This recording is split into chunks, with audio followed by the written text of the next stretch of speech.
काय चालू आहे? काय नाही रे, ते म्हणत होतं परवा जनता दरबारमध्ये गेलो. महापालिकेत कोल्हापूर महापौर नवीन चालू केली ना जनता दरबार. तिथं मी विषय मांडायला गेलो तर एवढ्या तक्रार आहेत म्हणलं. अधिकाऱ्यांची डोकी झालेली आहे म्हणला. काय तक्रारांचा पाऊस पडायला आला आहे.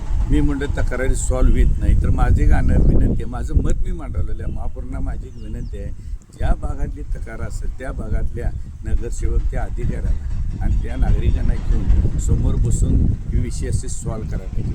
काय झालेलं आहे आता हल्ली कुचकं राजकारण आलं आहे, द्वेषपोट आलं आहे. या 10 वर्षात मी बघालो आहे आणि माझा भाग तुझा भाग. नगरसेवक म्हणजे नगरीचा सेवक. प्रथम नागरिक महापौर म्हणजे तुम्ही शहराचे महापौर प्रथम नागरिक व्हायचे. स्टँडिंग चेअरमन महापालिकेचा मालक असतो आणि शहराचा कारभार केला.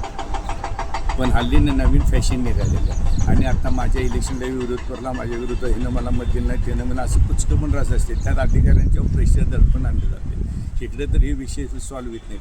मला तर वाटतं अधिकाऱ्यांना काही देणं नाही घेणं नसतं. त्यांचं आहे तसं चालू असतेच. त्यांना काय सगळी सारखीच असते. त्यांचं ठरलेलं असते ते त्यांचं चालूच असते. पण काही दडपणाखाली हेचं ऐकायचं काय ते आता महापुरांचं ऐकायचं काय नगरसेवक ऐकायचं म्हणलं लगेच आरोप प्रत्यारोप. सभागृह म्हणजे श्रेष्ठ आहे ना, त्या सभागृहात काही पण आम्ही बोललं तर चालते पण त्यांना बोलता येत नाही, त्यांना मन नाही. ते कायद्यात लिहिले ना. खरं सांगायला गेलं अडचण येते आहे. उन्नदानं काढायचा मग तो भ्रष्टाचार बेकार ह्या त्या आणि हे जर काम केलं म्हणजे तो चांगला असली वृत्ती झालेली आहे. तरी असं महापुरांनी किंवा माझं तर मत मी सांगितलं या सगळ्यांना असं जवळ घेऊन जर विषय सॉल्व्ह केलं तर लवकर सॉल्व्ह होते. जनता दरबारात चांगला विषय होता येईल. पण ह्याचा गैरफायदा पण असा वेळाला आहे. आणि काही नगरसेवक आहे की असे द्वेषापोटी कुचकं दडपणाखाली हे करा नाही ते करा नाही, हो माझा बघा इथे यायचं नाही तिथे यायचं नाही. हे कुठले का काढले नगरसेवक असून दे का नागरिक असून दे शहराचेच आहेत ना. आपण विकासासाठी ठेवले करबीर भरत्यार कशाला येईल.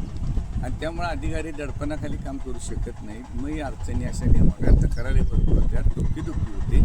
त्याचं कारण हे आहे. आणि जर सॉल्व्ह करायचं तर ह्या पद्धतीने बघा सॉल्व्ह केलं तर तुम्हाला चांगलं येशील आणि निकाल पटपाट देतील आणि जनतेला पण न्याय मिळेल, सगळ्यांनी न्याय मिळेल.